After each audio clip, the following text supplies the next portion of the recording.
السلام عليكم ورحمة الله وبركاته. الحمد لله رب العالمين، والصلاة والسلام على أشرف الأنبياء والمرسلين نبينا محمد وعلى آله وصحبه ومن تبعهم بإحسان إلى يوم الدين. أما بعد، أعوذ بالله من الشيطان الرجيم. بسم الله الرحمن الرحيم. الحمد لله رب العالمين الرحمن الرحيم مالك يوم الدين إياك نعبد وإياك نستعين اهدنا الصراط المستقيم صراط الذين أنعمت عليهم غير المغضوب عليهم ولا الضالين آمين. قال رسول الله صلى الله عليه وسلم: إذا قال الإمام غير المغضوب عليهم ولا الضالين فقولوا آمين. قال عليه الصلاة والسلام: إذا أمن الإيمان فأمنوا إلى آخر الحديث. গত সপ্তাহে আমরা সূরা ফাতিহা অবশ্যই প্রত্যেকটি রাকাতেই পড়তে হবে, চাহে ইমাম হোক, চাহে মুক্তাদি হোক, চাহে একাকী হোক, সালাত জোরে কিরাত হোক আর আস্তেই হোক, ফরজ সালাতই হোক আর নফল বা ফরজ বা সুন্নত বা ওয়াজিব সালাতই হোক, প্রত্যেক রাকাতেই অবশ্যই সূরা ফাতিহা পড়তে হবে। না পড়লে সালাত হবে না। এই সিদ্ধান্ত কোরআন এবং সেই হাদিসের আলোকে আমরা গ্রহণ করতে বাধ্য হয়েছি। যদিও ইমামদের ইখতিলাফ রয়েছে, তবে মুহাক্কিকিনে উলামা যারা, বিশেষ করে অন্য জমহুরের নিকট তো পড়তে হবে। ইমাম আবু হানিফা রাহমাতুল্লাহ আলাইহি তার সম্পর্কেও তার ছাত্র মুহাম্মদ কথা উল্লেখ করেছেন। আল্লামা শাহরানি যেটা আমাদেরকে জানিয়েছেন যে হযরত ইমাম আবু হানিফা রাহমাতুল্লাহ আলাইহি এবং মুহাম্মদ তাদের সে আগের যে কথা বা মত ছিল সূরা ফাতিহা পড়তে হবে না, সেটা থেকে তারা রুজু করেছেন, সেই মতকে ত্যাগ করে পড়তে হবে, এইটাই সিদ্ধান্ত গ্রহণ করেছেন। আল্লামা আব্দুল হাই লাখনাবী এখানে বলেছেন যখন আস্তে নামাজে পড়তে তারা মত পোষণ করেছেন, তো যখন ইমাম সূরা ফাতিহা পড়েন এবং সাক্তা করে থামে, কারণ রাসূল সাল্লাল্লাহু আলাইহি সাল্লামের যে কোরআন পড়ার পদ্ধতি সুন্নতি তরিকা ছিল, সেটা ছিল এই যে একটা করে আয়াত পড়তেন এবং মধ্যখানে বিরতি করতেন। তাহলে এই বিরতির মধ্যে মাঝে মাঝে যদি মুক্তাদিরা পড়ে নাই, তাহলে তো একই কথা হলো যে কিরাতের সঙ্গে আর পড়া হলো না। তাহলে ইমাম আবু হানিফা রাহমাতুল্লাহ আলাইহি এই জোরে কিরাতের সময়ও সূরা ফাতিহা পড়ার অনুমতি বা রায় বা মত পোষণ করা উচিত, কারণ দুইটার মধ্যে কোনই পার্থক্য নেই। এজন্য আমরা সূরা ফাতিহা অবশ্যই পড়ব, না হলে আমাদের নামাজ বা সালাত হবে না। এজন্য নিজামুদ্দিন আউলিয়া কথা আপনাদের উল্লেখ করেছিলাম যে তিনি সূরা ফাতিহা পড়তেন এবং মুক্তাদিদেরকে পড়তে বলতেন। তখন তাকে জিজ্ঞেস করা হলো যে কিয়ামতের দিন যারা সূরা ফাতিহা পড়বে মুখের মধ্যে কি দেওয়া হবে, আঙ্গরা দেওয়া হবে। তো উনি উত্তরে বলেছিলেন যে কিয়ামতের দিন আমার মুখে আগুন দেওয়াটাই আমার কাছে পছন্দনীয়, ওর চাইতে যে আমাকে বলা হবে তোমার সালাতেই হয় নাই। এজন্য আব্দুল হাই লাখনাবী রাহমাতুল্লাহ আলাইহি বলছেন যে এই মুখে আঙ্গরা বা আগুন দেওয়া হবে বা পাথর দেওয়া হবে বা সূরা ফাতিহা পড়লে গুনাহ হবে, এই হাদিসগুলি সবগুলি জাল বানোয়াট। এক শ্রেণীর মুতাআসসিব মাযহাবকে টিকে রাখার জন্য বা তাদের মতকে টিকে রাখার জন্য এই বাড়াবাড়ি করে জাল হাদিস বানাতেও তারা এত বড় স্পর্ধা তারা দেখাতে বাধ্য করেছে, একটাই কারণ যে মাযহাবকে টিকে রাখার জন্য বা তাদের মতকে টিকে রাখার জন্য। আজকে আমাদের আলোচ্য বিষয় হবে সূরা ফাতিহার পরে আমিন বলার বিষয়টা। যদিও গত সপ্তাহে সংক্ষিপ্ত আলোচনা করেছিলাম, আজকে আমরা বিস্তারিত আলোচনা করা দরকার মনে করছি। আমিন শব্দের অর্থ বা মাহাত্ম্য হচ্ছে, আমিন শব্দের অর্থ মানে ইস্তাজিব, আল্লাহুম্মা ইস্তাজিব, হে আল্লাহ এটাকে কবুল করে নাও। হযরত ইবনে আব্বাস রাদিয়াল্লাহু তাআলা আনহু একদা বলছেন যে আমি রাসূলকে জিজ্ঞেস করলাম জামিনের অর্থ কি। তিনি বললেন যে প্রভু গো, এটা কবুল করে নাও বা এটা কবুল করে নাও। এজন্য অধিকাংশ আলেমদের মতে আল্লাহ আমিন অর্থ হচ্ছে আল্লাহুম্মা ইস্তাজিব। আল্লাহ মানে হে আল্লাহ, ইস্তাজিব মানে কবুল করে নাও। অন্য এক বর্ণনায় রাসূলুল্লাহ সাল্লাল্লাহু আলাইহি ওয়াসাল্লাম বলেন জামিন হলো রব্বুল আলামিনের পক্ষ থেকে মুমিন বান্দার মোহর, মুমিনের মোহর স্বরূপ তার মুমিন বান্দার অন্তরে বান্দাদের জন্য একটা মোহর। মানে এটা যেন মোহর মেরে যাওয়া মানে কি, যখন শিল চাপ্পড় মেরে যায় তখন কাজটা পাকাপোক্ত হয়ে গেল, ঠিক কিনা? একটা নর্মালি অফিসের যদি কাগজ হয়, সিল সিগনেচার না থাকে তাহলে হতে পারে বানাইছে কেউ, কিন্তু যখন শিল চাপ্পড় হয়ে যায় এর অর্থ এই দাঁড়ায় যে এটা পাকাপোক্ত হয়ে গেল এবং মানে দোয়াটা কবুল হয়ে গেল। সূরা ফাতিহা একটা দোয়া, ঠিক না? এই দোয়াটা যখন আমিন বলেন তখন যেন এটা কি মোহর আঙ্কিত হয়ে গেল। রাসূল সাল্লাল্লাহু আলাইহি ওয়াসাল্লাম আরো বলেন নামাজ এবং দোয়ার সময় আমাকে আমিন দান করা হয়েছে, আমার আগে কাউকে আমিন দান করা হয় নাই। যখন কোন দোয়া আমিন দিয়ে শেষ করা হয় সেটা আল্লাহর কাছে গৃহীত হয়। হযরত মুসা আলাইহিস সালাতু ওয়াস সালাম দোয়া করতেন আর হযরত হারুন আলাইহিস সালাতু ওয়াস সালাম আমিন আমিন বলতেন, এটা পাওয়া যায়। এজন্য দোয়ার শেষে আমিন বলা, দোয়া আমরা অনেক সময় দেশে দোয়া হয় খাইরে কালকি নূরে সেই কত কিছু বলা হয়, কিন্তু আসলে দোয়া শেষ করা উচিত আমিন বলে। তাফসীর ইবনে কাসির প্রথম খণ্ড 32 পৃষ্ঠা। রাসূলুল্লাহ সাল্লাল্লাহু আলাইহি ওয়াসাল্লাম যখন সূরা ফাতিহা পড়া শেষ করতেন তখন আমিন বলতেন। যে সমস্ত কিরাতে, যে সমস্ত সালাতে জোরে কিরাত করতেন সেখানে জোরে আমিন বলতেন, সেখানে জোরে আমিন বলতেন। ওয়াইল ইবনে হুজর সাহাবী বলেন যে আমি রাসূলুল্লাহ সাল্লাল্লাহু আলাইহি ওয়াসাল্লামকে গায়রুল মাগদুবি আলাইহিম ওয়ালাদ-দালিন পড়ে চিল্লে আমিন বলতে শুনেছি। আমি রাসূল সাল্লাল্লাহু আলাইহি ওয়াসাল্লামকে জোরে আমিন বলতে শুনেছি। তিরমিজি, আবু দাউদ, দারিমি, ইবনে মাজাহ, মিশকাত 80 পৃষ্ঠা। হযরত আবু হুরায়রা রাদিয়াল্লাহু তাআলা আনহু বলেন যে রাসূলুল্লাহ সাল্লাল্লাহু আলাইহি ওয়াসাল্লাম যখন বলতেন গায়রুল মাগদুবি আলাইহিম ওয়ালাদ-দালিন তখন বলতেন আমিন। এমনকি প্রথম কাতারে যারা থাকতো রাসূল সাল্লাল্লাহু আলাইহি ওয়াসাল্লামের আমিন শুনতে পেতেন, এত জোরে বলতেন। এবং এমন আছে বর্ণনায় যে মসজিদ গুঞ্জরিত হতো, গম গম করে শব্দ হতো। হযরত ইবনে জুবাইর, আব্দুল্লাহ ইবনে জুবাইর এবং তার মুক্তাদিরা এতই জোরে আমিন বলতেন যে মদিনার মসজিদে নববী গম গম করে শব্দ হতো। বুখারী 160 পৃষ্ঠা।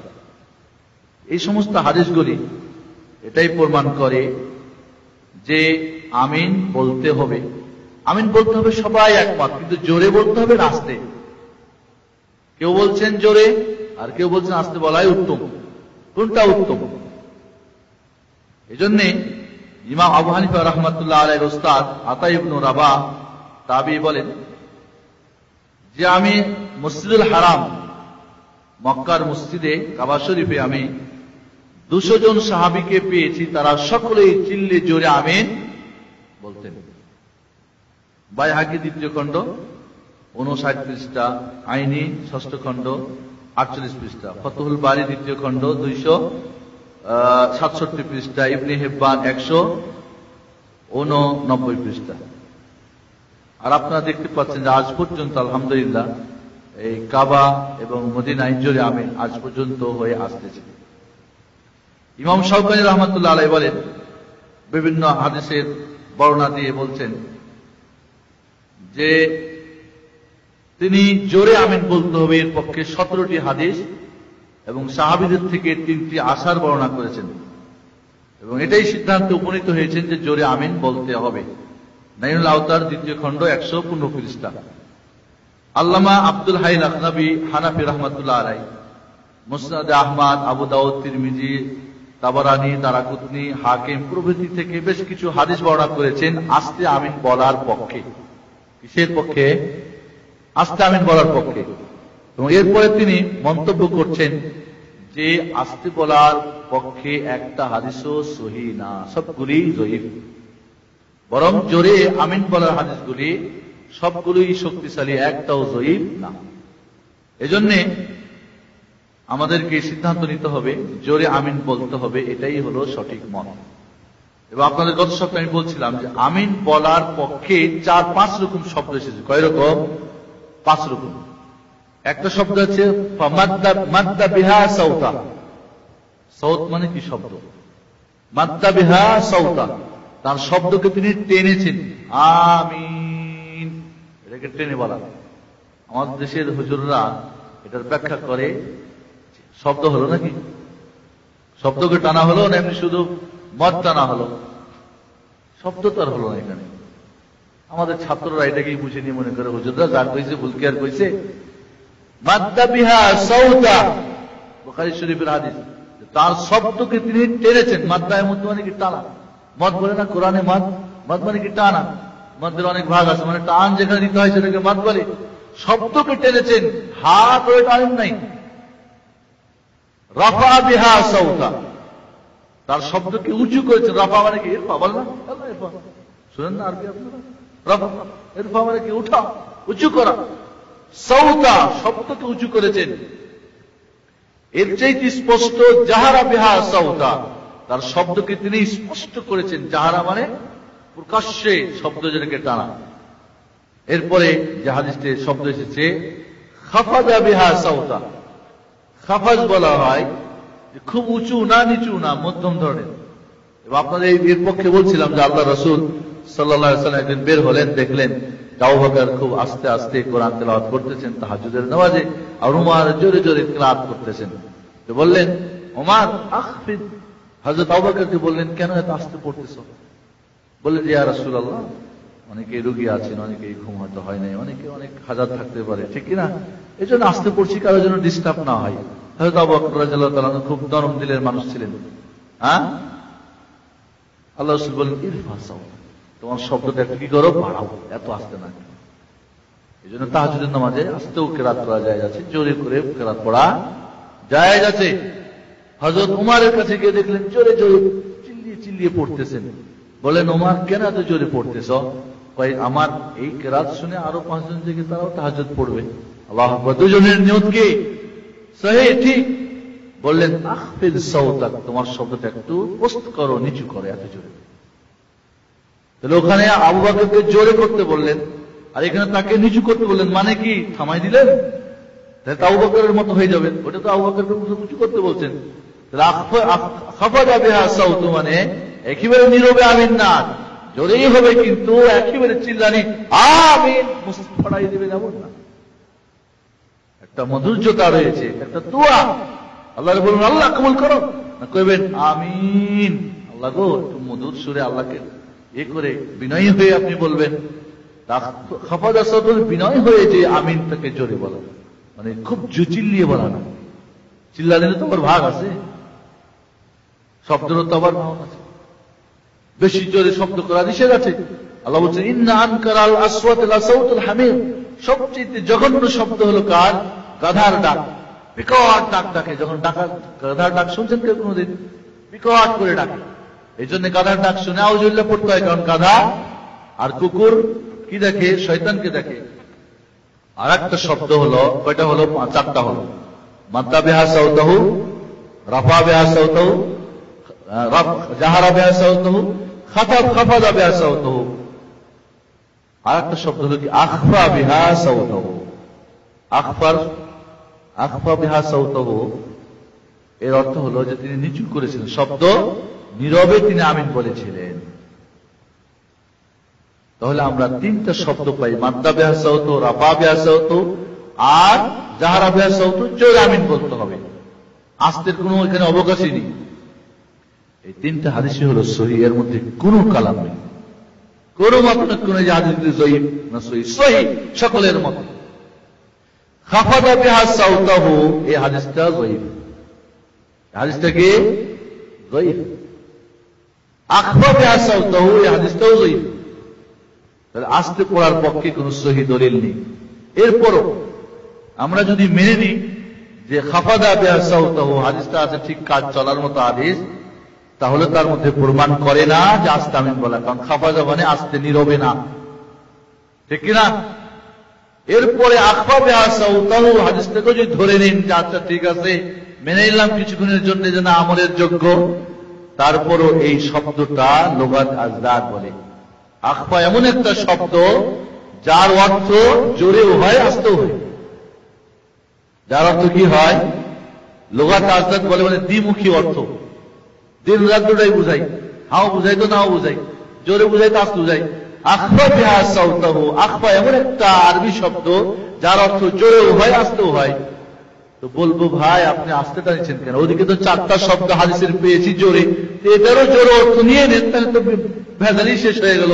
আস্তে আর যদি বলেন যে না আস্তেই, তো বলবো জয়ীফ, আপনার দলিল গ্রহণযোগ্য না। জান এই জন্যে জোরেই আমিন বলতে হবে, এটাই হলো সহিহ হাদিসে প্রমাণ। এবং রাসূল সাল্লাল্লাহু আলাইহি ওয়াসাল্লাম আমিন বলতেন, সাহাবায়ে কেরাম তার পিছনে জোরেই আমিন বলতেন। আল্লাহ রাসূল বলছেন যে আম্মানাল ঈমান ওয়া আমিন, যখন ইমাম আমিন বলবে তোমরাও আমিন বলো। যদি তোমাদের আমিনটা বলাটা ফেরেশতাদের আমিনের সঙ্গে কি যোগ হয়ে যায়, মিলে যায়, তাহলে গুফিরা লাহু মা তাকাদ্দামা মিন যামবি, তাহলে সেই ব্যক্তির আগের গুনাহগুলি ক্ষমা করে দেওয়া হবে। সুবহানাল্লাহ। ফেরেশতারাও আকাশে আমিন বলে, তারা সবসময় নামাজ পড়তে আসে কিনা? 70,000 ফেরেশতা একবার ঢুকলে তার খবর পায়, ঢুকার সুযোগ হয় না। আল্লাহ তারা ইবাদত করছে, তারাও জোরে আমিন বলে, তোমরা আমিন বলো। যদি আমিনে আমিনে মিলে যায়, কারণ তারা তো সবসময় বলতে আসে, তাহলে তোমাদের আগের গুনাহগুলি মাফ করে দেওয়া হবে। আমিন বলবো কখন? এবার একটা কথার আগে আপনারা জেনে নেন, আমিন শুনি ইহুদিদের জ্বলন গা জ্বলে। রাসূলুল্লাহ সাল্লাল্লাহু আলাইহি ওয়াসাল্লাম বলছেন, আল্লামা সৈয়দ রাহমাতুল্লাহ আলাইহি জামুল জাওয়ামি গ্রন্থে বাবুল মাহদি এবং বাবুল ইতিসাম বিল কিতাব ওয়াস সুন্নাহ অধ্যায়ে বলছেন, হযরত আবু হুরায়রা রাদিয়াল্লাহু তাআলা হাদিসটা ভালো করে শুনেন।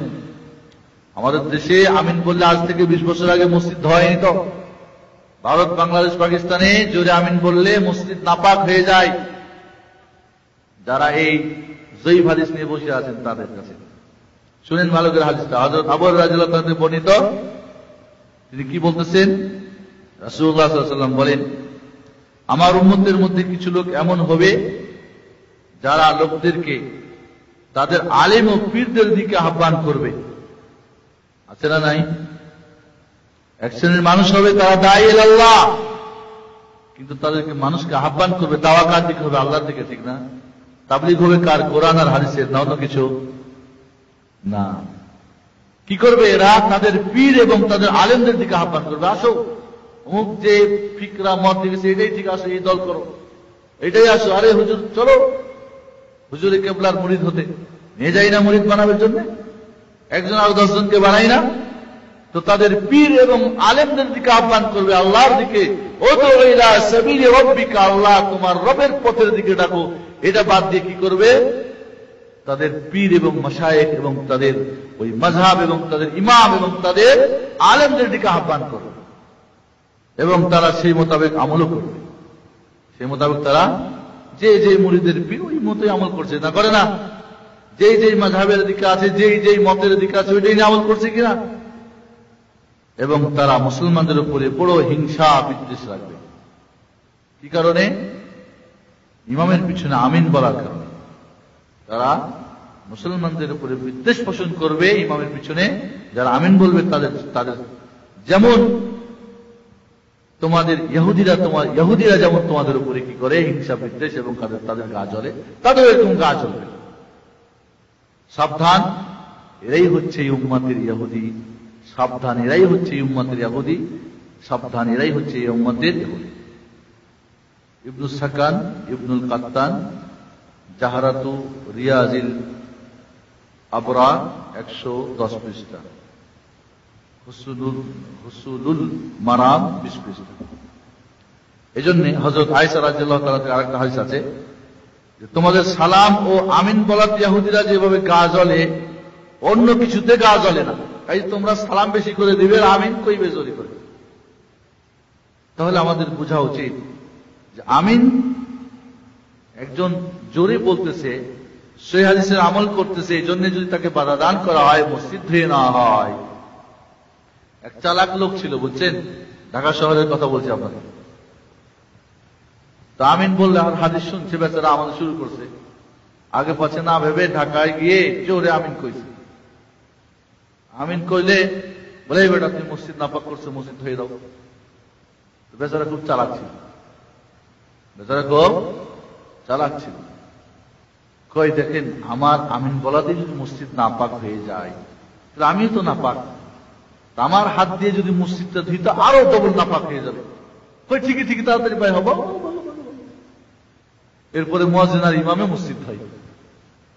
এক জায়গায় এক বন্ধু আমাকে বলছিলেন যে এক জায়গায় একজন গেছে, জোরে আমিন কইছে, সালাম ফেরার পরে একজন কয়ে কোথায় থেকে শিয়ালের বাচ্চা আইসে রে,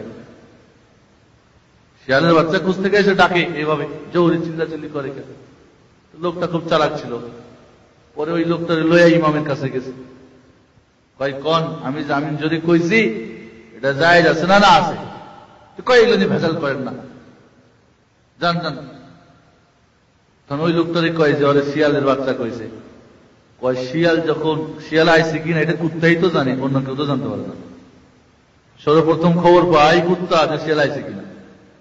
এগুলি বাড়াবাড়ি গল্প হতে পারে, কিন্তু বাস্তব আমি এটা কনফার্ম যে আজ থেকে 20 বছর আগে বাংলাদেশের ঢাকার জায়গার কথা বলছি, এবং বহু জায়গাতে ইন্ডিয়া পাকিস্তানের বহু খবর আছে জোরে আমিন বললে মসজিদ বাধ্য করে ধয় নিয়েছে।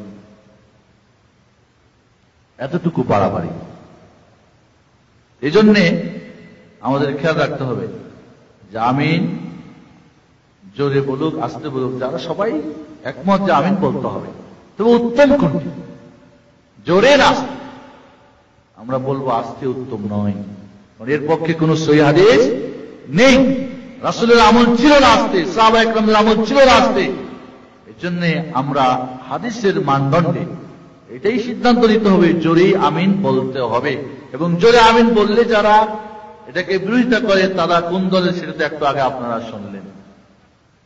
বিরোধিতা করে চলবেন, আপনি আস্তে বলছেন বলেন, কিন্তু যে জোরে বলতেছেন আপনার চাইতে তিনি নিঃসন্দেহে উত্তম, কারণ তিনি সহিহ হাদিসের আমল করতেছেন। আপনি মাযহাব ধরে আছেন, তিনি রাসূলের হাদিস ধরেছেন, তাই নিঃসন্দেহে তার সঙ্গে আপনার কমপক্ষে বিরোধিতা করবেন না। এই জন্য আপনি এখন বাংলাদেশে বাড়ি গেলেন, জোরে আমিন বলবেন, তা আপনার ধরবেন সবাই, কি করবেন ওই মুহূর্তে? আপনি আমিন তো বলছেন, আপনি সেখানে বুঝেন আপনার মসজিদ ধরে নেবে নাকি পরে আবার। এই জন্য ফিতনা না। আপনি যদি হাদিসের সহিহ আমল করতে চান, নিজে বুঝেন, অন্যকে বুঝান, আমল শুরু করেন আস্তে আস্তে ধীরে ধীরে। এই জন্যে আমিন বলার ব্যাপারটা জোরেই বলতে হবে, এটাই হলো সিদ্ধান্ত এবং এটাই হলো সহিহ মত। এর পিছনে এছাড়া আস্তে বলার কোন সহিহ দলিল নেই। আমিন কখন বলবেন? কখন বলবেন ঠিক না? আমিন তো জোরেই বলবেন, কিন্তু বলবেন কখন? হাদিস দুই রকম এসেছে, দুইটাই বুখারী মুসলিম সহিহ হাদিস। ইযা ক্বালা আল ইমামু গায়রুল মাগদুবি আলাইহিম ওয়ালাদ দাল্লিন ফাকুলু আমিন। ইমাম যখন গায়রুল মাগদুবি আলাইহিম ওয়ালাদ দাল্লিন বলবে তখন তোমরা আমিন বলো। হ্যাঁ, অন্য হাদিস আছে ইযা আম্মানাল ইমাম ফাআমিন। ইমাম যখন আমিন বলবে তখন তোমরা আমিন বলো। দুইটা একই সঙ্গে আমলের পদ্ধতি আল্লামা ইবনে হাজার আসকালানী রাহমাতুল্লাহ আলাইহি ফাতহুল বারীর মধ্যে দিয়েছেন এইভাবে, ইমাম গায়রুল মাগদুবি আলাইহিম ওয়ালাদ দাল্লিন বলেই তো আমিন বলবেন, আগেই বলে ফেলবে, ঠিক না? অর্থাৎ ইমাম গায়রুল মাগদুবি আলাইহিম ওয়ালাদ দাল্লিন বলে আমিন বলবে, এর সঙ্গে মুক্তাদিরাও আমিন বলবে। দুইটাই হাদিসে আমিন আমল হয়ে গেল। কাজে ইমাম বলবেন গায়রুল মাগদুবি আলাইহিম ওয়ালাদ দাল্লিন, আমিন, মুক্তাদিরা তার সঙ্গে আগেও বলবে না আর থেমে গেলেও বলবে না, বরং আমিন শুরু করার সঙ্গে সঙ্গে মুক্তাদিরা আমিন বলবে। যাই হোক, এই আমিন এটা একটা দোয়া, এবং আমিন শব্দটা কোরআনের শব্দ না। কোরআন মাঝে লেখা থাকে আমিন, আমাদের বাচ্চাদের শেখাবার জন্য, যেটা অরিজিনাল কোরআন আমিন লেখা নাই, ঠিক না? আমিন এটা হলো দোয়া করেছি, এবার আল্লাহ কবুল করে নাও, এই হচ্ছে এর অর্থ। সূরা ফাতিহা হয়ে গেল, আমিন হয়ে গেল। এখন আমরা কি করব? অন্য একটা সূরা পড়তে হবে, ঠিক কিনা? অন্য কিরাত পড়ার বিষয়টা বিভিন্ন ভাবে রাসূলুল্লাহ সাল্লাল্লাহু আলাইহি ওয়াসাল্লাম থেকে প্রমাণিত আছে। কোরআনের যে কোনো জায়গা থেকে বড় একটি আয়াত বা নিম্নে ছোট তিনটি আয়াত পড়তে হবে। আপনি কোরআন থেকে যখন পড়বেন, রাসূল সাল্লাল্লাহু আলাইহি ওয়াসাল্লাম থেকে বিভিন্ন পদ্ধতি এসেছে। যেমন প্রথম পদ্ধতি, রাসূল সাল্লাল্লাহু আলাইহি ওয়াসাল্লাম অন্য সূরা যখন মিলাইছে, তখন পুরো একটা সূরা পড়েছেন, ঠিক আছে, প্রথম থেকে শেষ পর্যন্ত। দ্বিতীয় যেটা পদ্ধতি রাসূল সাল্লাল্লাহু আলাইহি ওয়াসাল্লাম থেকে সুন্নতের মাধ্যমে পাওয়া যায়, যে একটা সূরাকে ভেঙে 2 রাকাতে পড়েছেন, বুঝলেন, হাফ বা কিছু অংশ প্রথম রাকাতে, কিছু অংশ দ্বিতীয় রাকাতে। তৃতীয় যেটা পদ্ধতি সুন্নতে পাওয়া যায় রাসূলের হাদিসে, যে এক রাকাতে 2টা করে সূরা পড়েছেন, প্রথম রাকাতে 2টা সূরা, দ্বিতীয় রাকাতেও 2টা সূরা।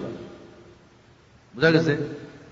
প্রথমটা ছিল এক সূরা এক রাকাতে একটা করে, এটারই ডবল, একই রাকাতে ডবল ডবল সূরা পড়েছেন, ছোট সূরা হোক বড় হোক একই রাকাতে 2টা করে পড়েছেন। তৃতীয় সূরা হলো, বুঝতে পেরেছেন আপনারা? বুঝেন নাই? প্রথমটা ছিল কি, আর চতুর্থটা আমরা বলি এখন, আর চতুর্থটা হলো একই সূরা 2 রাকাতে পড়েছেন। প্রথম রাকাতেও মনে করেন সূরা জিলজিলা, দ্বিতীয় রাকাতেও সূরা জিলজিলা পড়েছেন। 4টা পদ্ধতি পাওয়া গেল কিনা? রাসূল সাল্লাল্লাহু আলাইহি ওয়াসাল্লাম সবগুলি করেছেন। প্রত্যেক রাকাতের জন্য আলাদা আলাদা সূরা, প্রত্যেক রাকাতে ডবল ডবল সূরা, এক সূরাকে ভেঙে 2 রাকাতের জন্য পড়া, বা একই সূরা 2 রাকাতেই পড়া। এই 4টা পদ্ধতি রাসূল সাল্লাল্লাহু আলাইহি ওয়াসাল্লাম থেকে পাওয়া যায়। একজন সাহাবী কুবা নগরীতে ইমামতি করতেন, তাদের কোন এক জনপদে। সেইখানে ওই ইমাম সাহেব সূরা ফাতিহা পড়ার পরে সূরা ইখলাস পড়তেন, এরপরে অন্য সূরা, অন্য সূরা পড়তেন, সূরা বা আয়াত পড়তেন প্রত্যেক রাকাতে। বুঝা যাচ্ছে আপনাদের? বুখারী শরীফের হাদিস, এই সাহাবী রাদিয়াল্লাহু তাআলা আনহু প্রত্যেক রাকাতে সূরা ফাতিহা পড়ার পরে, দেখুন জোরে কেরাত, নীরবে কি পড়তেন কে জানে, সূরা ফাতিহা পড়ার পরে ইখলাস, সূরা ইখলাস, কুল হুয়াল্লাহু আহাদ পড়তেন, এরপর অন্য কোন সূরা পড়ে তারপরে রুকু সিজদা বাকি কাজ করতেন। এটা নতুন কাজ কিনা? এবং আপনাদের খেয়াল আছে কিনা, এর আগে অনেক আগে আমি একবার উল্লেখ করেছিলাম যে নতুন জিনিস দেখলে মানুষের একটা কিন্তু পাকড়াও করা একটা কি হয়, মানে একটা চিন্তাধারা হয়ে যায়। না, বললেন তার এই মুক্তাদিরা যে হয় এটা তুমি ছাড়ো আর না ইমামতি ছাড়ো। ইমামতি ছাড়তে রাজি না, কিন্তু আমি সূরা ইখলাস ছাড়তে রাজি না। সাহাবা ইকরাম রাদিয়াল্লাহু তাআলা আনহুম রাসূলের দরবারে এই কথা পৌঁছালেন। আল্লাহ রাসূল সেই ইমাম সাহেব সাহাবীকে ডাকলেন, বললেন ছেড়ে দাও সূরা ইখলাসটাকে, ছেড়ে দাও, অসুবিধা কি তোমার? সাহাবী বললেন, না আমি ছাড়তে পারবো না। কেন ছাড়বে না? ইন্নী উহিব্বুহা ইয়া রাসূলুল্লাহ, আমি সূরা ইখলাস তাওহীদের এই সূরাটাকে পছন্দ করি। বুঝতে পারলেন? আল্লাহ রাসূল কি বললেন? না ছেড়ে দাও না, হুব্বুকা ইয়াদখুলুকাল জান্নাহ, হুব্বুকা ইয়াহা ইয়াদখুলুকাল জান্নাহ, কামা ক্বাল আলাইহিস সালাতু ওয়াস সালাম। এই সূরা ইখলাসের মহব্বতই তোমাকে জান্নাতে প্রবেশ করাবে। সুবহানাল্লাহ। কি প্রমাণ হলো? কেউ যদি এই পদ্ধতিটা এখন অবলম্বন করে, রাসূলের সম্মতি আছে কিনা? আছে। তবে এই হাদিস শিখাইবেন, তারপরে পড়বেন, না হলে বলবে যে হুজুরের মাথা খারাপ হয়েছে, ঘুরে ঘুরে খালি সূরা ইখলাস পড়ে হয়েছে কি আর? ঠান্ডা পানি দৌড় দিয়ে আসবে, মাথায় ঢালো। এটাও একটা বিভিন্ন নামাজ সালাতের, মাগরিবের সালাত, জোহরের আসর, মাগরিব, বিভিন্ন সালাতের বিভিন্ন নির্দিষ্ট সূরা রাসূল সাল্লাল্লাহু আলাইহি ওয়াসাল্লাম পড়েছেন, এরকম হাদিসে পাওয়া যায়। হাদিসে পাওয়া যায় জুমার নামাজ আল্লাহ রাসূল সাল্লাল্লাহু আলাইহি ওয়াসাল্লাম প্রথম রাকাতে সূরা আলা, সাব্বিহিসমা রাব্বিকাল আলা, দ্বিতীয় রাকাতে সূরা গাশিয়া পড়তেন, বা প্রথম রাকাতে সূরা ওয়াকিয়া, সূরা কাফ, কাফ আল কুরআনুল মাজিদ, দ্বিতীয় রাকাতে সূরা মুনাফিকুন। জুমার দিনের ফজরের নামাজে আল্লাহ রাসূল প্রথম রাকাতে সূরা সাজদা পড়তেন, দ্বিতীয় রাকাতে সূরা তাহার বা সূরা জিন পড়তেন, সূরা ইনসান পড়তেন, জিন্নাহ সূরা ইনসান পড়তেন। এইভাবে মাগরিবের নামাজে, জোহরের নামাজে, আসরের নামাজে বিভিন্ন নির্দিষ্ট কিরাতও রয়েছে। এজন্য কেউ যদি নির্দিষ্ট করে পড়ে যায়, কোন কোন মাযহাবে বলা হয়েছে নির্দিষ্ট করে কোন সূরা পড়া মাকরুহ। রাসূল সাল্লাল্লাহু আলাইহি ওয়াসাল্লাম তার জিন্দেগিতে নির্দিষ্ট করে পড়েছেন, আর মাযহাব এসে আমারে কইতেছে যেটা মাকরুহ। কোনটা মানবেন? কোনটা মানবেন? নিঃসন্দেহে হাদিসের পরিপন্থী হলে সেটা আমি মানতে রাজিও না এবং কোরআন হাদিসের আলোকে সেটা মত হতে পারে না। তাহলে মোটামুটি আমরা জানতে পারলাম যে সূরা ফাতিহা পরে আমরা এই বিভিন্ন ধরনের সূরা পড়তে নিয়মে পড়তে পারি। এখানে আগে স্মরণ রাখতে আপনাকে, সূরা প্রথম 2 রাকাতে সূরা ফাতিহার সঙ্গে অন্য সূরা মিলাতে হবে, অন্য সূরাও পড়বেন। হযরত জাবের ইবনে আব্দুল্লাহ সাহাবী বলেন যে আমরা নীরবে যখন কিরাত করতেন রাসূল সাল্লাল্লাহু আলাইহি ওয়াসাল্লাম জোহর আসর যেমন, আমরা সূরা ফাতিহার সঙ্গে অন্য সূরাও পড়তাম।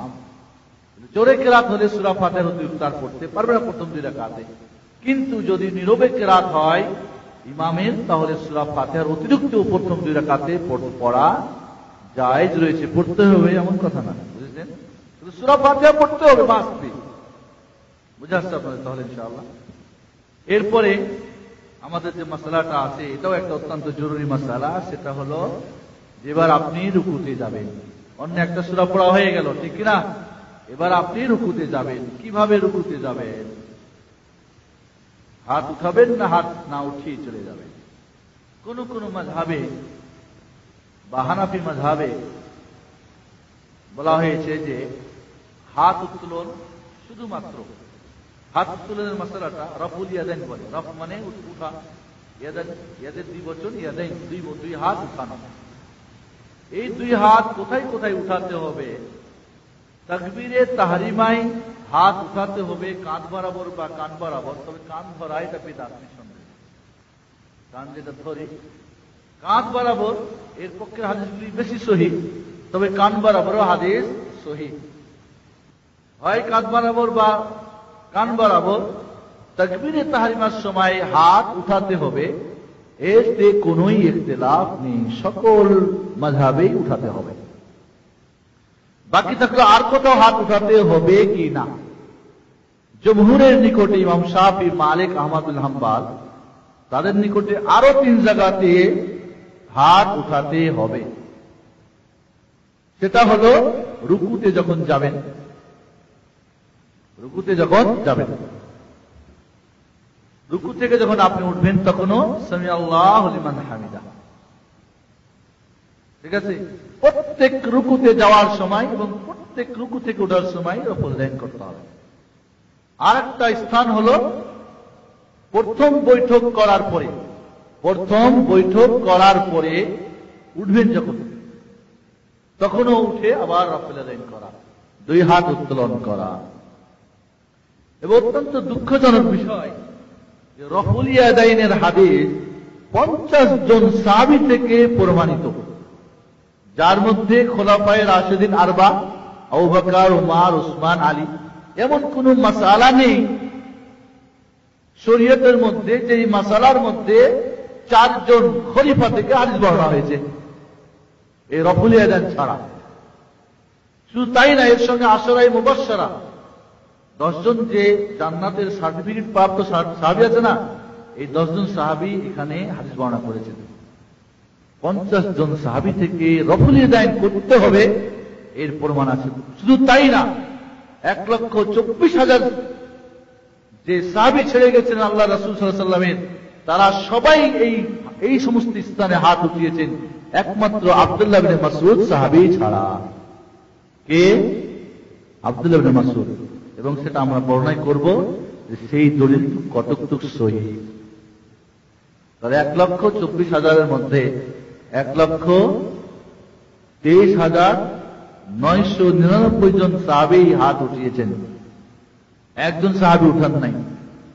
এবং কেন উঠান নাই আমরা পরে আলোচনায় আসতেছি। মোট কথা আমাদের জানতে হবে রাসূলুল্লাহ সাল্লাল্লাহু আলাইহি ওয়াসাল্লাম, বুখারী শরীফের হাদিস, যে হযরত আব্দুল্লাহ ইবনে ওমর সাহাবী বলছেন, আমি রাসূল সাল্লাল্লাহু আলাইহি ওয়াসাল্লামকে দেখেছি, তিনি যখন নামাজে হাত বেঁধেছেন তাকবীরে তাহরিমা, তখন তিনি কাঁধ বরাবর হাত উঠিয়েছেন।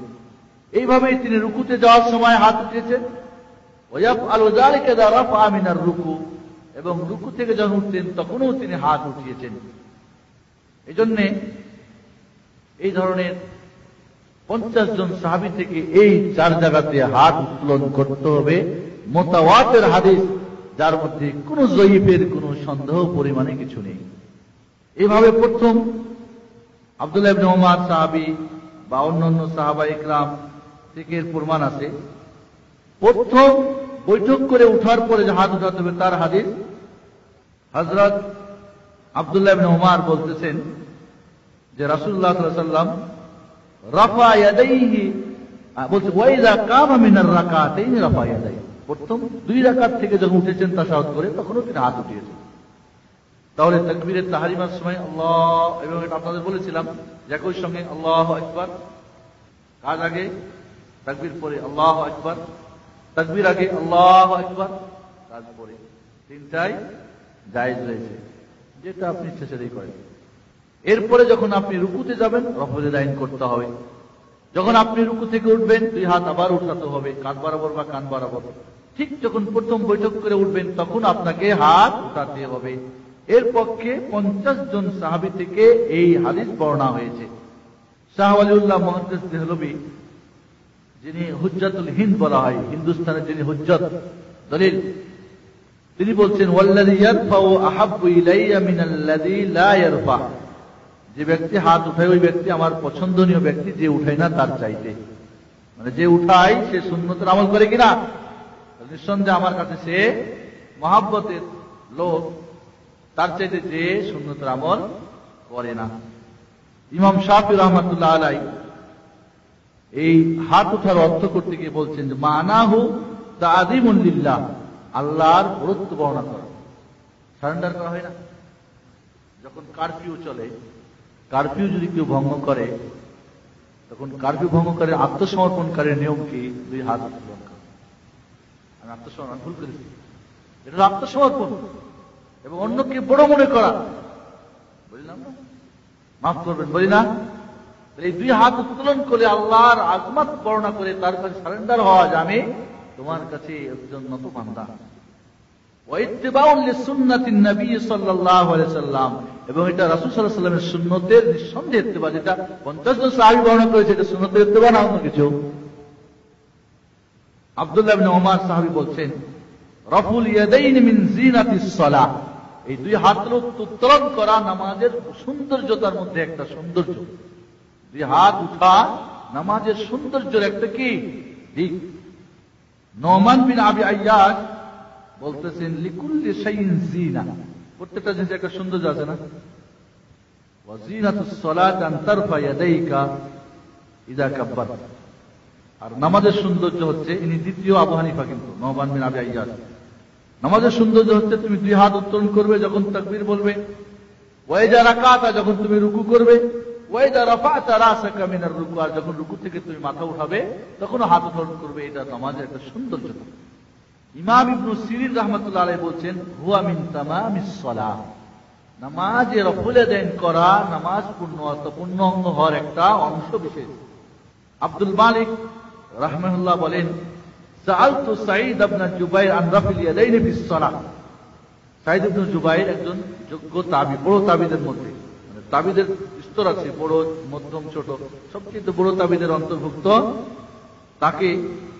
তাকে জিজ্ঞেস করলাম, কে বলছে? আব্দুল মালিক, এই রফুল ইয়াদাইন ব্যাপারটা কি? ফাকালা হুয়া শাইউন আন ইউযায়্যানা বিহি আন তুযায়্যানা বিহি সালাতাক, বলে এমন একটা জিনিস যার মধ্যে তুমি নামাজকে তোমার নামাজের সৌন্দর্যতা বর্ধিত করবে। বাইহাকি 2য় খণ্ড 75 পৃষ্ঠা। উকবা বিন আমির বলেন রাদিয়াল্লাহু তাআলা আনহু, মান রাফা ইয়াদাইহি ফিস সালাহ লাহু বিকুল্লি ইশারাতিন 10 হাসানাত, যে রফুল ইয়াদাইন করবে প্রত্যেকটা উত্তোলনে তার নেকি কত হবে? 10টা করে। কয়টা করে নেকি হবে? আব্দুল্লাহ ইবনে উমর সাহাবীও তাই বলছেন, প্রত্যেকটা হাত উত্তোলনে 10টা করে নেকি। কেন? এটা একটা সুন্নাত না? সেই হাদিসে আছে যে বান্দা যখন একটা কাজ করে, ভালো কাজ করার উদ্দেশ্য করে, তখন যদি নাও করে তাহলে 10 নেকি লিখে দিই, আল্লাহ বলছেন হাদিসে কুদসি। আর যদি না করে তবু 1 নেকি লিখে দিই। বান্দা যদি কোনো পাপের কাজ করার চিন্তা ভাবনা করে, যদি করে তো একটা পাপ লিখে দিই, আর যদি না করে বিরত থাকে চিন্তা করার পরে তবু 1 নেকি লিখে দিই। সুবহানাল্লাহ। তাহলে বোঝা যাচ্ছে যে রফুল ইয়াদাইন নিঃসন্দেহে রাসূলের সুন্নতের, যেটা যে সুন্নত প্রমাণ করতে কোন প্রকার আর কোন এখানে সন্দেহের অবকাশ নেই। এই সুন্নতটা আপনি আমল করবেন, নেকি পাবেন না নিঃসন্দেহে। কেউ বলেছেন যে 10টা যেহেতু আঙ্গুলি, অত খাবেন না 10টা, এক একটাতে একটা করে নাকি, 5 দুগুণে 10 নাকি। এই জন্য আপনি একটা রাসূলের সুন্নত। এই জন্য বন্ধুগণ, আপনারা যদি হিসাব করেন 2 রাকাত নামাজে শুধু তাকবীরে তাহরিমা একজন পড়লেন, দিল উঠালেন, তাহলে একটা তাকবীরে 10 নাকি পেলেন, ঠিক না? আর একজন কি করলেন, আরো 2টা করে 4টা বাড়ালেন, 40-50 নাকি পেলেন। যে রফুলে দাইন করলেন 50 নাকি পেলেন, আর যে করলেন না মাত্র 10 নাকি পেলেন। 40 কম হলো না? 4 রাকাত নামাজ যদি হয় তাহলে কত হবে? তাকবীরে তাহরিমা একটা, আর রুকুতে যাওয়া আসা 4 দুগুণ 8, 9 হলো, ঠিক না? আর 2 রাকাত পড়ে তাশাহুদ করে উঠে একটা, কয়টা হলো? 10। 10 10 কত? 100। কিন্তু যিনি শুধু তাকবীরে তাহরিমাতে বাঁধলেন কত? মাত্র 10। তো যারা এই তাকবীরে মানে রফুলে দান করেন না, 1 ওয়াক্ত নামাজে কত নেকি থেকে মাহরুম হন। এইভাবে 5 ওয়াক্ত নামাজ হিসাব করেন, যারা রফুলে দান করে না কত নেকি কম। দৈনিক 1000 করে নেকি কম পান। হিসাব করেন, দৈনিক কমপক্ষে 1000 নেকি কম হয় যারা শুধু তাকবীরে তাহরিমাকে ধরে আছেন।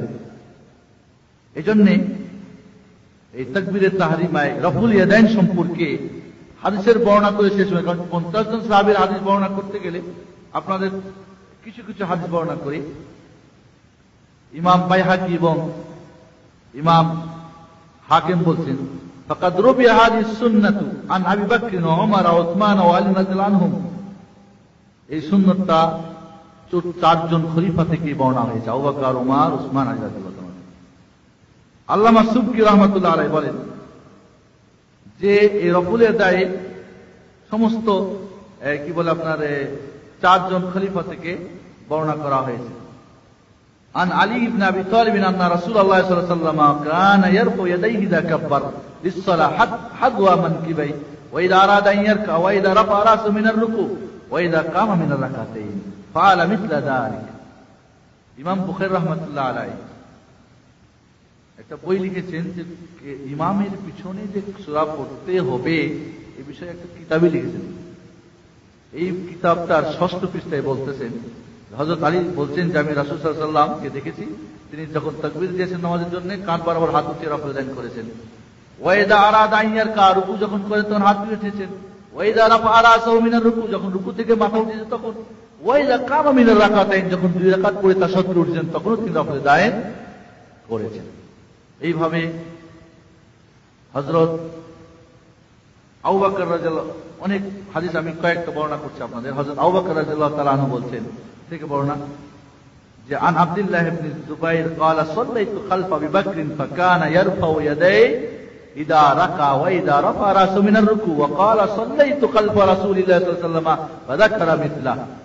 হযরত আব্দুল্লাহ বিন জুবাইর বলছেন যে আমি হযরত আবু বকরের পিছনে নামাজ পড়েছি, তিনি হাত উত্তোলন করেছেন যখন তিনি রুকু করেছেন এবং যখন তিনি রুকু থেকে যখন তিনি মাথা উঠিয়েছেন, এবং বলেছেন যে আমি রাসূল সাল্লাল্লাহু আলাইহি ওয়াসাল্লামের পিছনে এইভাবেই নামাজ পড়েছি। এই জন্য উমর ফারুক রাদিয়াল্লাহু তাআলা থেকে এই ধরনের বর্ণনা এসেছে। এই ধরনের বর্ণনা হযরত আলী থেকে এসেছে, হযরত আতা বিন রিবাহ থেকে এসেছে, হযরত আনাস বিন মালিক থেকে এসেছে, হযরত আবু হুরায়রা থেকে এসেছে। সুলাইমান বিন উমাইর বলছেন রাইত উম্মা দারদা তারফাউ ইয়াদাইহা ফিস সালাহ হাদওয়া মানকিবাইহা হিনা তাফতাতিহু ওয়া হিনা তারকাউ। হযরত সুলাইমান বিন উমাইর বলছেন যে উম্মু দারদাকে, আবু দারদার স্ত্রী, মহিলা একজন, আমি তাকে দেখেছি তার 2 হাত উত্তোলন করতে নামাজ যখন শুরু করেছে কাঁধ বরাবর, এবং যখন সে রুকু করেছে, এবং সে ফাইদা ক্বালা সামি আল্লাহু লিমান হামিদা, যখন সামি আল্লাহু লিমান হামিদা বলেছে রাফাত ইয়াদাইহা, তখনও সে 2 হাত উত্তোলন করেছে। মহিলা, আমরা তো বলছি মহিলা এমন করে হাত বাঁধবে মানে নড়াচড়াই যাবে না। সাহাবী বলছেন বাঁধতে দিলাম তো এলোমেলো হয়ে গেল। আমি রাসূল সাল্লাল্লাহু আলাইহি ওয়াসাল্লামের কাছে ঠান্ডার জমানায় রাসূলের মসজিদে আমি গিয়েছিলাম, সাহাবা একরামকে আমি দেখেছি তারা চাদরের নিচে হাত উঠাইতেছেন, চাদরের নিচে হাত। এই জন্য মোট কথা আমাদের মনে রাখতে হবে যে হাত বা রফুল ইয়াদাইন উঠার ব্যাপারে 50 জন সাহাবী থেকে হাদিস মুতাওয়াতির হাদিস, এর মধ্যে কোনো সন্দেহ নেই। এবার আমরা সংক্ষেপে জানি যে যারা বলছেন হাত উঠাতে হবে না তাদের দলিল কি একটু আমরা বিশ্লেষণ করি, ঠিক কিনা? প্রথমত দলিল হলো মুসলিম শরীফের হাদিস এবং অপব্যাখ্যা দেখেন, শুনুন ভালো করে অপব্যাখ্যা কেমন করে সহিহ হাদিসের অপব্যাখ্যা করে। আল্লাহ রাসূল সাল্লাল্লাহু আলাইহি ওয়াসাল্লাম সালাম ফিরাবের পরে বললেন, মালি আরাকুম রাফি আইদিয়াকুম কান্নাহা আযনাবু খাইলিন শুমুসিন উসকুনু ফিস সালাহ। আল্লাহ রাসূল সালাম ফিরার পরে বললেন, কি ব্যাপার গো, তোমরা ওই যে বদমাশ ঘোড়ার মতো তোমরা হাত উঠাচ্ছ কেন? ঘোড়া যেরকম লেজ উঠায় দৌড় মারে ওরকম হাত উঠাউঠি করছো কেন? উসকুনু ফিস সালাহ, নামাজের মধ্যে তোমরা স্থিরতা লাভ করো। কোথায় এই হাত উঠাটা ছিল? এই সাহাবায়ে কেরাম যে হাত উঠাচ্ছিলেন কোথায় ছিল? ঠিক কিনা? অন্য বর্ণনায় যান, জাবির ইবনে সামুরা রাদিয়াল্লাহু তাআলা বর্ণনা করছেন, ওয়া আশারা বিয়াদিহি ইলাল জানিবাইন, তিনি হাত বর্ণনা করছেন দুই দিকে হাত উঠালেন, বললেন কি, মা শাআনুকুম তুশিরুনা বিআইদিকুম কান্নাহা উযনাবু খাইলিন শুমুসিন। আল্লাহ রাসূল বললেন, তোমাদের ব্যাপারটা কি, তোমরা ওই খারাপ ঘোড়া বদমাশ ঘোড়ার মতো, তোমরা লেজ উঠার মতো তোমরা ওই হাত দিয়ে ইশারা করো কেন? ইদা সাল্লামা আহাদুকুম ফালইয়ালতাফিত ইলা সাহিবিহি ওয়ালা ইউমি বিয়াদিহি। অন্য বর্ণে আল্লাহ রাসূল বলছেন, যখন তোমরা সালাম ফিরাবে তখন তোমরা এই হাতে আসসালামু আলাইকুম ওয়া রাহমাতুল্লাহ, আসসালামু আলাইকুম ওয়া রাহমাতুল্লাহ এমনটা করবে না।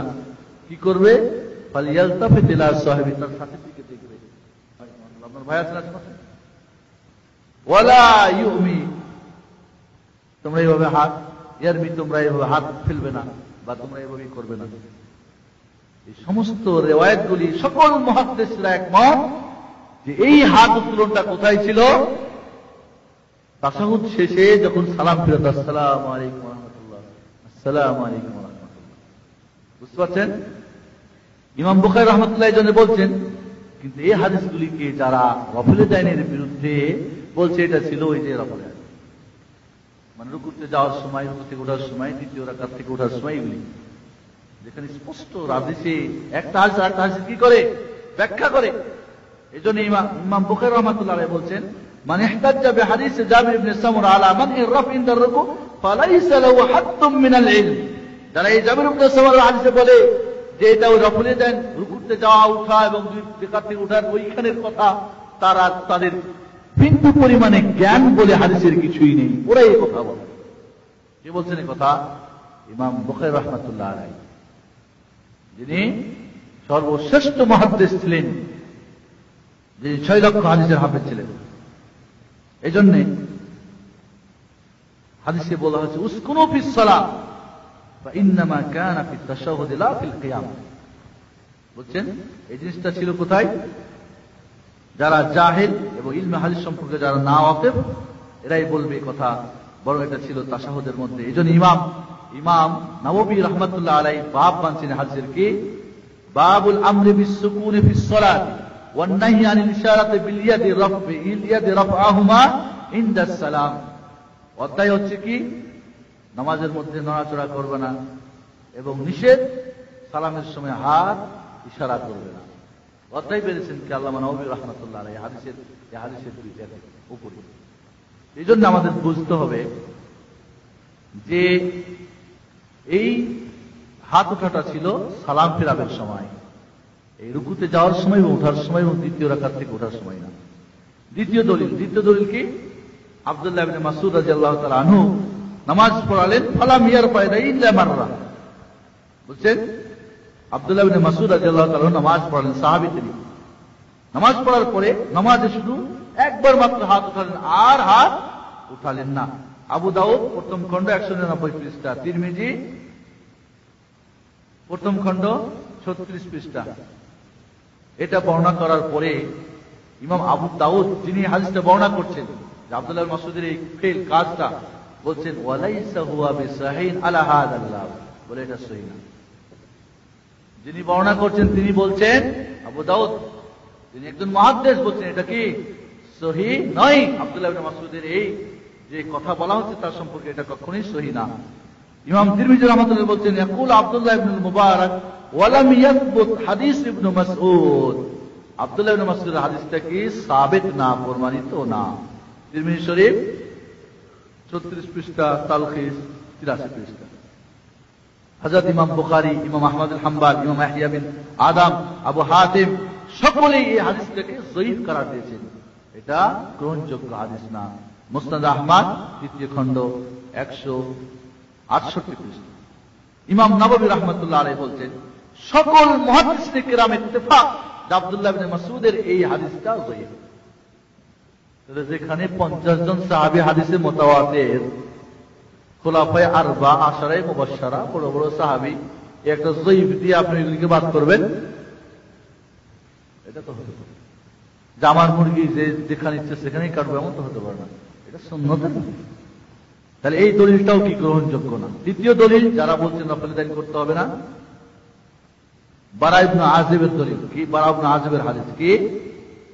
বারা ইবনে আযিব একবার হাত উঠার পরে আর হাত উঠালেন না, সুম্মা লা ইয়াউদ, এরপরে হাত উঠালেন না।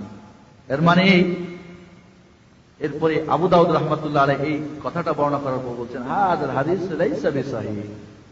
বারা ইবনে আযিব থেকে যে হাদিসটা বর্ণনা করা হয়েছে যে একবার হাত উঠে আর হাত উঠান নাই, এটা সহিহ নয়। আবু দাউদ 1ম খণ্ড 200 পৃষ্ঠা। এই হাদিসটাকে রাদ্দাহু ইবনুল মাদিনী ওয়া আহমদ ওয়া দারাকুতনি ওয়া দাআফাহু আল বুখারী। বারা ইবনে আযিবের হাদিসটাকে ইবনু আলী ইবনুল মাদিনী, ইমাম বুখারীর শিক্ষক, ইমাম আহমদ আল হাম্বলি 10 লক্ষ হাদিসের হাফেজ, হাদিসে তার উপরে কোন ইমাম যেতে পারে নাই। ইমাম দারাকুতনি এই হাদিসটাকে প্রত্যাখ্যান করেছেন।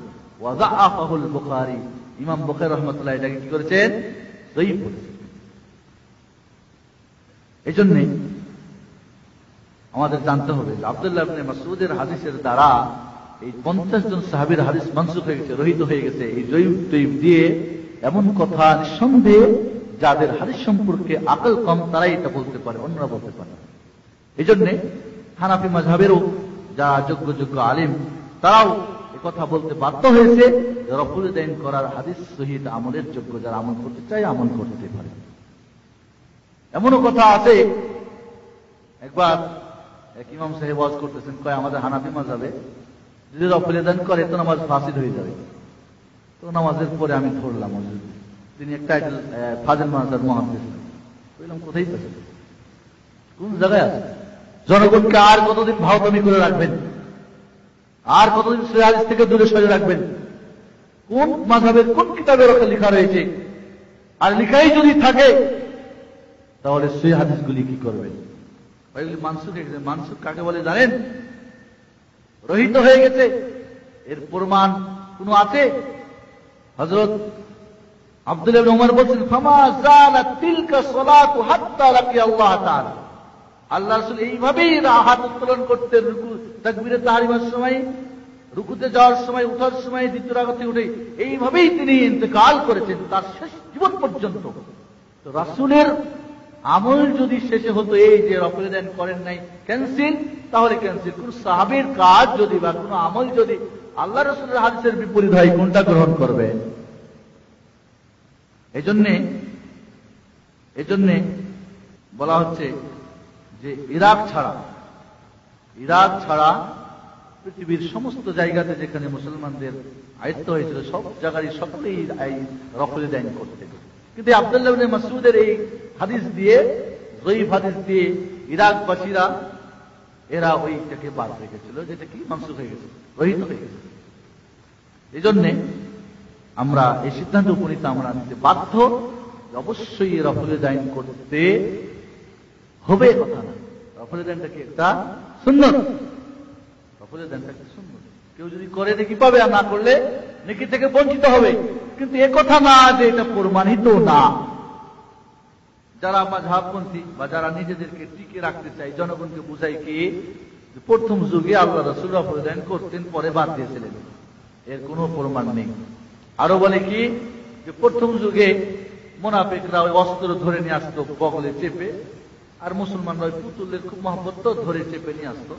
এই জন্য আল্লাহ রাসূল ওদেরকে রফুল দান করতে বলেছিল, যে রফুল দান করো, পুতুল পড়ে যাক, অস্ত্র পড়ে যাক। এই সমস্ত জাল মিথ্যা বানানো হাদিস দিয়ে জনগণকে বিভ্রান্ত করে রাখে এবং সব থেকে তাদেরকে কি করে রাখে?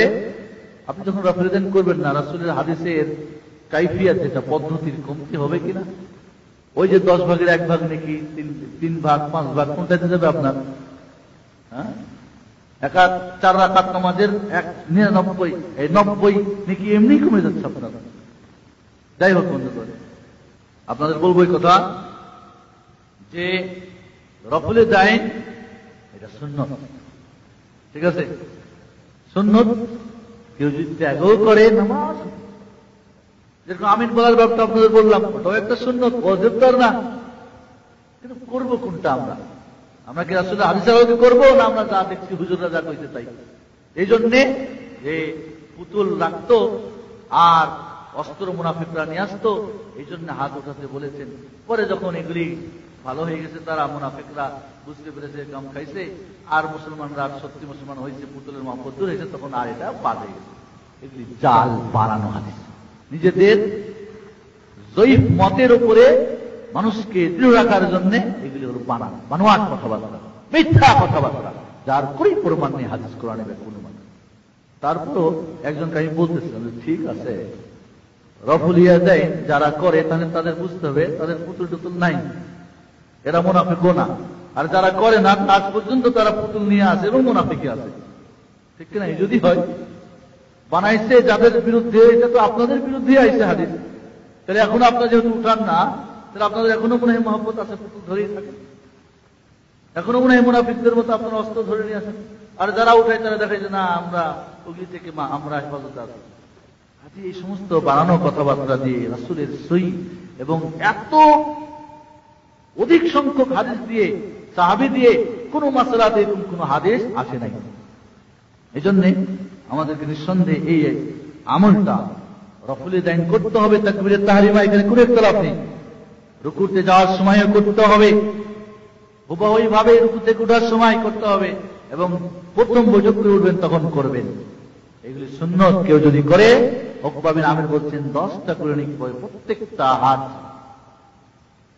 এবং এটা আল্লাহর কাছে, অনেকে বলে এটা কি খামাখা মাছি হাঁকাই, অনেকে বলে এটা মাছি হাঁকাও বেটা, মাছিগুলি তোমাদের উপরে এসে খালি হাত ছাড়াছাড়ি করো। বন্ধুগণ, এটা এইভাবে যদি সুন্নতকে অবজ্ঞা করা হয় এই আলতু ফালতু কথা দিয়ে, তাহলে ইসলামটা কোথায় যাবে? কাকে অবজ্ঞা করা হবে? ওই ব্যক্তিকে না, বরং কাকে? মুহাম্মদুর রাসূলুল্লাহ সাল্লাল্লাহু আলাইহি ওয়াসাল্লামের হাদিসকে অবজ্ঞা করা হবে। যাই হোক, আমরা আজকের মতো এখানে শেষ করতে চাই। মোটামুটি আজকে আমরা জানতে পারলাম আমিন এর অর্থ কি, এর গুরুত্ব কি, মাহাত্ম্য কি, এবং আমিন জোরেই বলতে হবে, এটাই সহিহ হাদিস। যারা আসতে বলছে নামাজ হবে না এমন কথা না, তবে উত্তমের নিঃসন্দেহে উল্টোটাই তারা করবে। ঠিক এইভাবে রফুলিয়া দাইন বা 2 হাত উত্তোলন করা এই নামাজের 4 স্থানে সহিহ হাদিস দ্বারা প্রমাণিত, যার মধ্যে কোনো কালাম নেই। আর যারা এটার বিপক্ষে অবস্থান গ্রহণ করেছেন, তাদের জয়ীফ ছাড়া আর জাল ছাড়া অন্য কোনই তাদের দলিল নেই। এই জন্যে আমরা আসুন আল্লাহ রাসূল সাল্লাল্লাহু আলাইহি ওয়াসাল্লামের সহিহ হাদিসের অনুযায়ী আমল করি।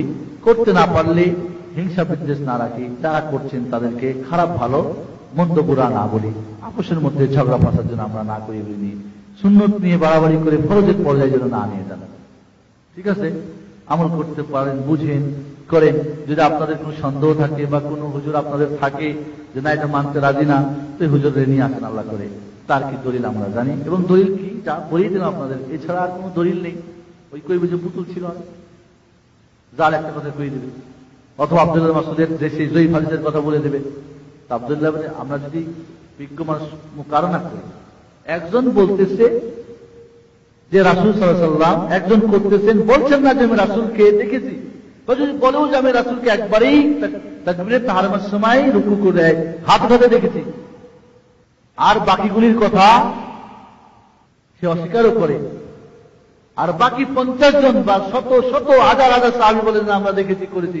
এবং আব্দুল্লাহ আর রাসূল ইন্তেকালের পরে আবু বকর না ইন্তেকালের আগে